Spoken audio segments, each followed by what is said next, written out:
So when you were making this game for the first time, did you have any idea of the impact it was going to have on not only gaming in general, but just society? You're talking about Prince of Persia, maybe? Yeah. Just a little game, Yeah. Well, when I was making Prince of Persia, it's like the struggle to finish it was so long. I questioned a lot of times, like, geez, like, am I even gonna like be able to finish this game? So it's the fact that it actually shipped, was enough. So that it's still going on in some form after so long is really more than I could have asked for. Since you originally created the first Prince of Persia, what are your views on, all the sequels? Like, not just the ones you did the reboot also, but, all the sequels that came afterwards. Did you like them, hate them, said, I could have done better? Yeah, the funny thing about Prince of Persia is because it's been on so many different platforms and different forms and different media, with different teams and different publishers over the years. It's like it's almost like it's not just one thing. I have to look at each iteration of it as its own thing. I mean, the two that I was really most deeply involved with, of course, the first one on the Apple II, and then The Sands of Time, in 2003. So those are like, my children. The others, they're like, I don't know, nephews, cousins. Second Yeah. twice removed. So what's it been like seeing video games evolve over this last decade? It's well, the last 3 decades really. Yeah, It's really, 30 years. the evolution of video games is so interesting.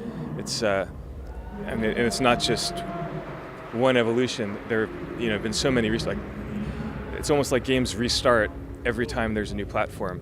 When mobile came in a way that took us back to the same spirit of the early 8-bit games, and that suddenly games could be very simple again, simple and short, something that one person could create. And with VR and AR now, again, we're asking the question of like, well, what can a game be? And sometimes it's something very simple that uses the new technology in an original way. And at the same time, we've got the AAA industry that's just constant progress in technological, visual, audio, magnificence. So if you would have had the tools, not the first one, but maybe even 15 years ago, the tools and the software that's available now, would that have changed your game tremendously, you think? Well, in the Apple II days, making the first Prince of Persia, we didn't really have tools yet. So, I had to make the tools to make the game and then make the game. So, that's why it took 4 years. Like today, you could do something on that scale like a lot quicker. What are your thoughts on VR in the gaming space, and how would you like to utilize it in the future? Well, VR is really interesting. Like like we were talking about the Apple II days. I think today's VR consoles are, they're the first ones. They're working. It's cool. You can see the potential. But whatever that evolves into in the next few years, we're going to look back on today's VR machines and just feel it was so primitive. And what was it like seeing your game come to life in a live-action movie? Well, I've loved movies, since I was a kid, since before I played games, before there were games.